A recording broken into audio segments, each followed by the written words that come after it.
Hello दोस्तों, आज मैं आप सभी के बीच में एक महत्वपूर्ण वीडियो लाया हूँ। यह वीडियो एग्रीकल्चर से संबंधित है, तो मैं चाहूँगा कि आप यह वीडियो लास्ट तक ज़रूर देखें। अगर वीडियो आपको पसंद आए तो कृपया वीडियो को लाइक कीजिए। अगर चैनल पर नए हैं तो चैनल को सब्सक्राइब कीजिए। दोस्तों, आज के इस वीडियो में हम लोग जो है फल परिरक्षण विधियाँ एवं सिद्धांत के बारे में देखने वाले हैं। यह नीमराज सुंडा बुक से लिया गया है और यह बुक बहुत ही बेहतर है। जो लोग इस बुक को लेना चाहते हैं वह मार्केट में जाकर जो है इसको ले सकते हैं। और इसमें जो है कई पॉइंट ऐसे दिए हुए हैं जो प्रीवियस ईयर के क्वेश्चनों का सल्यूशन है।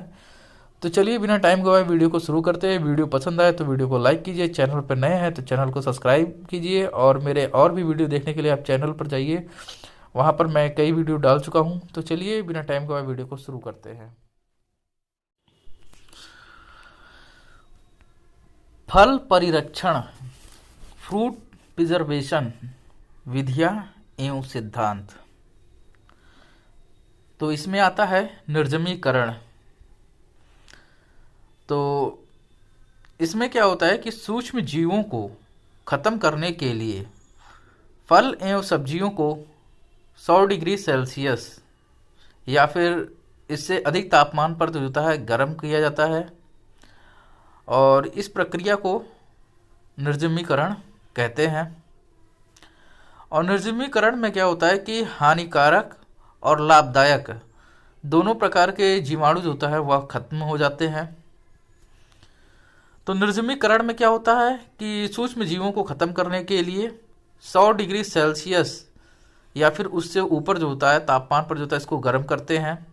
और ये जो सारी प्रक्रियाएं की गई हैं इसको निर्जमीकरण कहते हैं। और इसमें क्या होता है कि हानिकारक एवं लाभदायक दोनों प्रकार के जीवाणु जो होता है खत्म हो जाते हैं। अगला है सेकंड पाश्चुराइजेशन, जिसको हिंदी में हम लोग पाश्चुरीकरण कहते हैं। इसमें क्या होता है सूक्ष्म जीवों को खत्म करने के लिए फल एवं सब्जियों को 100 डिग्री सेल्सियस से कम तापमान पर जो होता है गर्म किया जाता है। और यह पूरी प्रक्रिया जो होती है पाश्चुरीकरण कहलाती है। और इसमें केवल हानिकारक जीवाणुओं को खत्म किया जाता है। तो निर्जमीकरण में क्या होता था कि हानिकारक के साथ लाभदायक जीवाणु भी खत्म होते थे, लेकिन पाश्चुरीकरण में केवल हानिकारक जीवाणु को खत्म किया जाता है और यह 100 डिग्री सेल्सियस से कम तापमान पर इसमें गर्म किया जाता है। अगला है फ्रीजिंग। तो यह परिरक्षण की अस्थायी विधि है। इसमें आलू का लंबे समय तक भंडारण 7.2 डिग्री सेल्सियस या उसको हम लोग 45 डिग्री फ़ारेनहाइट भी कह सकते हैं तापमान पर किया जाता है। और इसमें दो होता है, एक होता है कूल स्टोरेज होता है, एक होता है चिलिंग स्टोरेज होता है। कूल स्टोरेज में क्या होता है कि फल एवं सब्जियों को 15 डिग्री सेल्सियस तापमान पर भंडारित करते हैं। और चिलिंग स्टोरेज में जो होता है 0 से 5 डिग्री सेल्सियस तापमान पर रखते हैं। तो यह परिरक्षण की अस्थायी विधि है। और आलू का लंबे समय तक भंडारण जो होता है 7.2 डिग्री सेल्सियस या जिसको हम लोग 45 डिग्री फ़ारेनहाइट कहते हैं उस पर किया जाता है। और दो होता है इसमें, कूल स्टोरेज होता है और चिलिंग स्टोरेज। अगला है गहन प्रशीतन, जिसको क्राई प्रिजर्वेशन कहते हैं। इसमें तरल नाइट्रोजन जो -196 डिग्री सेल्सियस तापमान का होता है प्रयोग होता है इसमें। तो इसमें तरल नाइट्रोजन का प्रयोग -196 डिग्री सेल्सियस तापमान में प्रयोग होता है। अगला आता है सुखाना, जिसको ड्राइंग कहते हैं। ऊष्मा या धूप द्वारा फल एवं सब्जियों की नमी को निकालकर परीक्षण करना सुखाना कहलाता है, जिसको इंग्लिश में हम लोग ड्राइंग कहते हैं। इसमें क्या होता है कि या तो हम लोग ऊष्मा का प्रयोग करते हैं या तो धूप का प्रयोग करते हैं। किसके लिए प्रयोग करते हैं? फलों एवं सब्जियों को जो होता है नमी को निकालने के लिए प्रयोग करते हैं। इसमें सामान्यतः जो होता है 10% से कम नमी रखते हैं। जैसे अंगूर से जो होता है किशमिश बनाया जाता है इसमें। और सुखाना जो होता है दो प्रकार का होता है, एक सूर्य की धूप जिसको सन डिहाइड्राइट कहते हैं, और सेकंड आता है डिहाइड्रेट आता है में सुखाना। तो सन ड्राइड में क्या होता है कि यह परीक्षण का सबसे सस्ता और सरल साधन है, और फल एवं सब्जियों को काट कर जो था धूप में इसमें सुखाया जाता है। डिहाइड्रेटर में क्या होता है कि फल एवं सब्जियों को बंद वातावरण में एक निश्चित तापमान पर रखकर सुखाते हैं, और इसमें सुखाए गए पदार्थ जो होता है सूर्य की धूप की अपेक्षा जो होता है अधिक गुणवत्ता युक्त और स्वादिष्ट होते हैं। अब अगला आता है परासरण, जिसको ऑस्मोसिस कहते हैं। इस क्रिया द्वारा परीक्षण, इसमें क्या होता है, चीनी द्वारा आता है, यूज ऑफ शुगर जिसको इंग्लिश में कहते हैं, और सेकंड आता है नमक द्वारा आता है, यूज ऑफ सॉल्ट। थर्ड आता है ऑयल द्वारा, तेल द्वारा आता है, और फोर्थ आता है सिरका जिसको इंग्लिश में विनेगर कहते हैं, उसके द्वारा आता है। तो चीनी द्वारा में क्या होता है कि शर्करा की जो होता है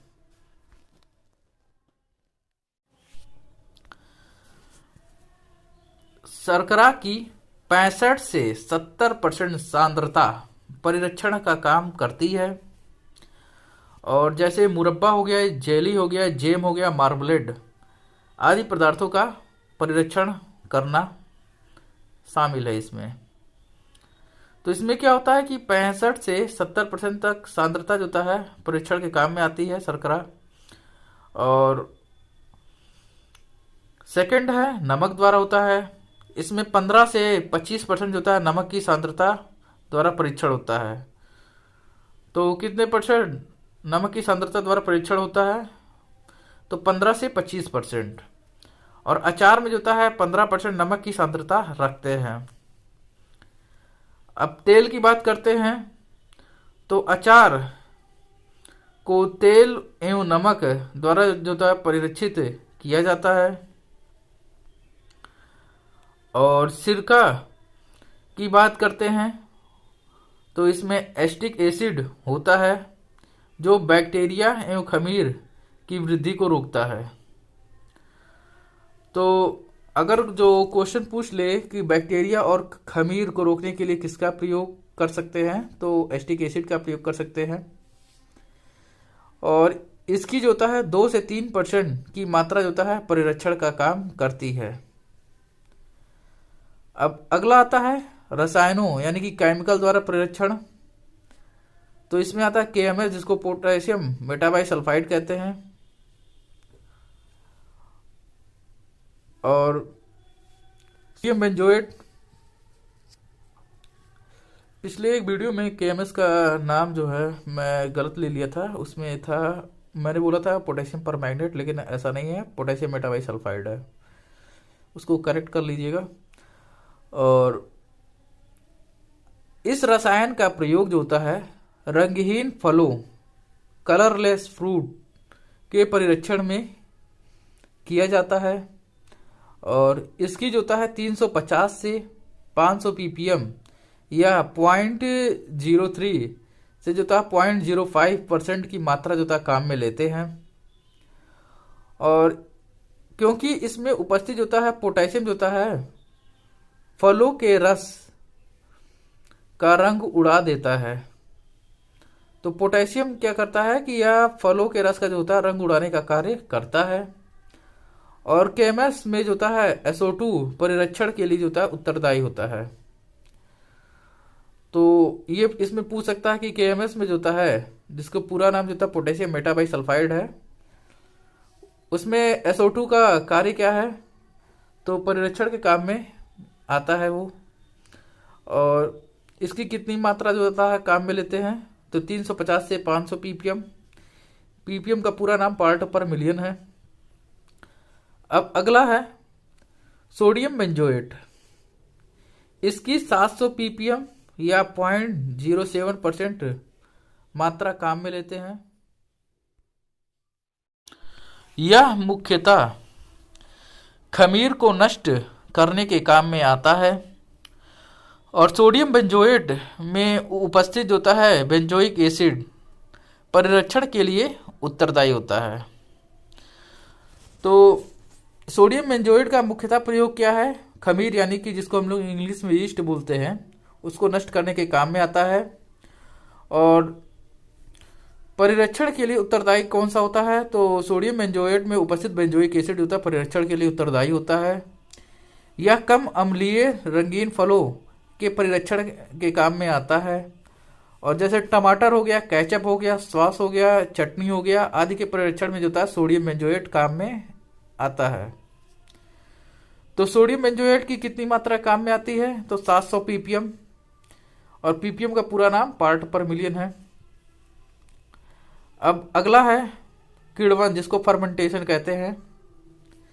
तो किण्वन में जो होता है एंजाइम्स व सूक्ष्म जीवों की उपस्थिति में शर्करा वाले जो होता है पदार्थों का अपघटन होता है। और इसमें मुख्यतः जो होता है एल्कोहलिक किण्वन जो होता है प्रमुख होता है। और शराब एवं जो होता है शराब युक्त पदार्थों का 7 से 20% अल्कोहल जो होता है परिरक्षण के काम करती है। तो किण्वन में क्या होता है कि एंजाइम्स व सूक्ष्म जीवों की उपस्थिति वाले शर्करा वाले जो होता है पदार्थों का अपघटन होता है। और मुख्यतः जो होता है अल्कोहलिक किण्वन प्रमुख होता है। अब 9वां आता है अरोगाणुता एस्पेसिस। तो खाद्य पदार्थों में सूक्ष्म जीवों के आगमन को रोकना एब्सेसिस कहलाता है। तो अरोगाणुता में क्या होता है कि खाद्य पदार्थों में सूक्ष्म जीवों के आगमन को रोकना एब्सेसिस कहलाता है। और अगला है एंटीऑक्सीडेंट्स द्वारा जो होता है फल परिरक्षण। तो इसमें क्या होता है कि फल एवं सब्जियों ऑक्सीकरण द्वारा जो होता है खराब हो जाती हैं, इसलिए एंटीऑक्सीडेंट का जो होता है प्रयोग किया जाता है। जैसे विटामिन सी, एस्कॉर्बिक अम्ल जिसको बोलते हैं, का प्रयोग होता फल परीक्षण में किया जाता है। अब अगला आता है विकिरण, जिसको रेडिएशन कहते हैं। खाद्य पदार्थों के परिरक्षण में साधारणतः गामा विकिरण का उपयोग किया जाता है। तो खाद्य पदार्थों के परिरक्षण में साधारणतः किसका प्रयोग किया जाता है? तो गामा विकिरण का प्रयोग किया जाता है। और इसे जो होता है ठंडी निर्जमीकरण विधि भी कहते हैं, कोल्ड स्टरलाइजेशन भी इसको कहते हैं। अगला है CO2 द्वारा। तो इसमें बोतलबंदी में पेय पदार्थों को जो होता है परीक्षित करने के लिए 14.6 ग्राम पर लीटर CO2 का उपयोग करते हैं। तो बोतलबंदी पेय पदार्थों को परीक्षित करने के लिए किसका प्रयोग किया जाता है? CO2 का प्रयोग किया जाता है। और कितने मात्रा में प्रयोग किया जाता है? तो 14.6 ग्राम पर लीटर के हिसाब से जो है प्रयोग किया जाता है। अब 12वां आता है डिब्बाबंदी, जिसको कैनिंग कहते हैं। तो फल एवं सब्जियों को डिब्बों में एक निश्चित तापमान पर उपचारित कर वायु रहित जो है अवस्था में बंद करके भविष्य के उपयोग हेतु जो है परीक्षण करना ही डिब्बाबंदी कहलाता है। इसमें क्या होता है कि डिब्बे के अंदर जो था फल एवं सब्जियों को एक निश्चित तापमान पर जो था उपचारित किया जाता है और उसमें जो था वायु रहित करके जो है उसको बंद कर दिया जाता है, ताकि इसका प्रयोग हम भविष्य में कर सकें। और डिब्बाबंदी व सूखना सबसे ज्यादा जो होता है मटर में किया जाता है। अब डिब्बाबंदी का सिद्धांत, तो इसमें पहला आता है उपयुक्त फल व सब्जियों का चयन आता है। दूसरा आता है फल व सब्जियों को छिलना आता है, पीलिंग जिसको कहते हैं। और विवरण आता है, ब्लांचिंग जिसको कहते हैं। और इसके बाद डिब्बों में भरना आता है। उसके बाद आता है वायु निष्कासन आता है। और इसके बाद आता है संसाधन, प्रोसेसिंग। तो डिब्बाबंदी के सिद्धांत में पहला है उपयुक्त फल व सब्जियों का चयन। तो डिब्बाबंदी के लिए उपयुक्त सब्जियां जिसमें मटर आता है, भिंडी आता है, गाजर आता है, टमाटर आता है, फूल गोभी आदि आते हैं। और डिब्बाबंदी के लिए उपयुक्त प्रमुख फल कौन से हैं? तो अंगूर आता है, स्ट्रॉबेरी आता है, केला आता है, अनानास आता है, लीची आता है एवं आम आदि आता है। तो उपयुक्त सब्जियां डिब्बाबंदी के लिए कौन सी हैं? तो मटर है, भिंडी है, गाजर, टमाटर और फूल गोभी। तो टमाटर का साइंटिफिक नाम सोलेनम लाइकोपर्सिकम है। अब अगला है फल व सब्जियों को छिलना। तो इसमें क्या होता है कि हाथ से छिलना होता है। यह आम में होता है और पपीता में होता है। आम का साइंटिफिक नेम है मैंगीफेरा इंडिका और पपीता का कैरिका पपाया है। और सेकंड आता है वास्प पिलिंग आता है, जो आलू में होता है और टमाटर में होता है। आलू का जो होता है साइंटिफिक नाम है सोलेनम ट्यूबरोसम है और टमाटर का सोलेनम लाइकोपर्सिकम है। और यांत्रिक पिलिंग आता है जो कि गाजर में होता है, सेब में होता है, अनानास में होता है। और कास्टिक सोडा द्वारा जो होता है पिलिंग आता है, यह मैंडेरिन में होता है, गाजर में होता है और शकरकंद में होता है। और उसके बाद आता है फ्लेम पिलिंग आता है जो कि प्याज में होता है और लहसुन में होता है। तो हाथों से किसको छीला जाता है? तो आम को छीला जाता है और पपीता को छीला जाता है। वाष्प द्वारा किसको छीला जाता है? तो आप लोग देखते होंगे कि कभी कभार बॉयल किया जाता है और कभी कभार इसको वाष्प से भी छीला जाता है, आलू और टमाटर को। और उसके बाद होता है यांत्रिक पिलिंग आता है। तो इसमें गाजर का होता है, सेब का होता है और अनानास होता है। और कास्टिक सोडा द्वारा जो होता है पिलिंग में कौन सा आता है? मैंडेरिन आता है, गाजर आता है, शकरकंद। और फ्लेम पिलिंग में क्या आता है? प्याज व लहसुन। अब विवरण जिसको ब्लांचिंग कहते हैं। तो ब्लांचिंग क्रिया में फल एवं सब्जियों को छोटे छोटे टुकड़ों में काटकर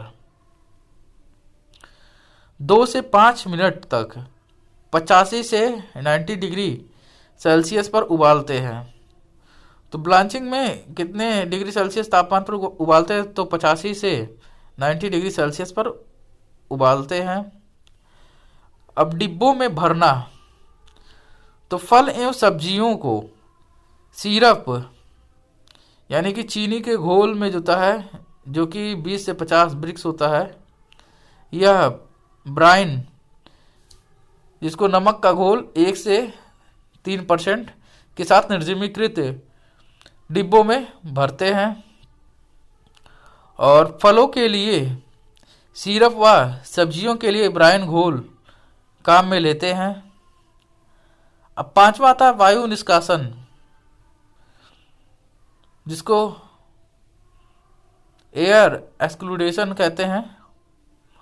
और डिब्बा बंदी के दौरान डिब्बों के अंदर से वायु का निष्कासन के लिए जो है 82 से 87 डिग्री सेल्सियस तापमान पर 10 मिनट तक रखते हैं। तो डिब्बा बंदी के दौरान डिब्बे के अंदर से वायु का निष्कासन के लिए कितने डिग्री सेल्सियस पर रखते हैं? तो 82 से 87 डिग्री सेल्सियस तापमान पर 10 मिनट तक रखते हैं। और डिब्बा बंदी जो था वायु निष्कासन के सिद्धांत पर आधारित है। अब छठवां आता है संसाधन प्रोसेसिंग। तो इसमें क्या होता है? बंद डिब्बों को एक उचित तापक्रम पर रखकर जीवाणुओं को नष्ट करना और पुनः जो होता है 39 डिग्री सेल्सियस तक ठंडा करना। और सब्जियों की डिब्बाबंदी में संसाधन का तापमान जो होता है 115 से 121 डिग्री सेल्सियस तथा जो होता है फलों में जो होता है 100 से 100 डिग्री सेल्सियस तापमान जो होता है 30 मिनट के लिए रखा जाता है। अब इसके बाद है जीरो एनर्जी कूल चैम्बर अवधारणा। तो यह वाष्पीकृत शीतलन पद्धति के सिद्धांत पर जो है काम करता है। तो किस पर काम करता है? इवेपोरेटिंग कूलिंग सिस्टम पर जो है यह काम करता है। और इसके निर्माण में जो है कम लागत व आसानी से उपलब्ध होने वाले पदार्थ जैसे ईंट हो गया, रेत हो गया, बांस हो गया, टाट आदि वस्तुओं द्वारा जो होता है भंडारण कक्ष, दोहरी दीवार और ईंटों द्वारा जो होता है बनाई जाती है, और जिसके बीच में जो होता है 7.5 सेंटीमीटर खाली जगह रखते हैं और जिसमें रेत भर देते हैं तथा समय समय पर जो होता है नम करते हैं रहते हैं, और इसके ऊपर जो होता है घास फूस का छप्पर से जो होता है इसे ढक देते हैं। और इस प्रकार का कक्ष जो होता है कृषक जो होता है अपने घर पर बनाकर जो होता है फल व सब्जियों का भंडारण कर सकते हैं, और इसके अंदर जो होता है तापमान जो होता है 25 डिग्री सेल्सियस व 90% जो होता है आर्द्रता होती है। तो जीरो एनर्जी कूल चैम्बर में कौन कौन सी सामग्री लगती है? तो ईंट, रेत, बांस, टाट आदि वस्तु लगता है। और इसके बाद इसके अंदर तापमान कितना रहता है? तो 25 डिग्री सेल्सियस व 90% आर्द्रता होती है। तो दोस्तों, ये था आज का वीडियो। अगर वीडियो आपको पसंद आए तो कृपया वीडियो को लाइक कीजिए। अगर चैनल पर नए हैं तो चैनल को सब्सक्राइब कीजिए। मिलते हैं हम आपसे अगले वीडियो में। तब तक के लिए टाटा बाय बाय।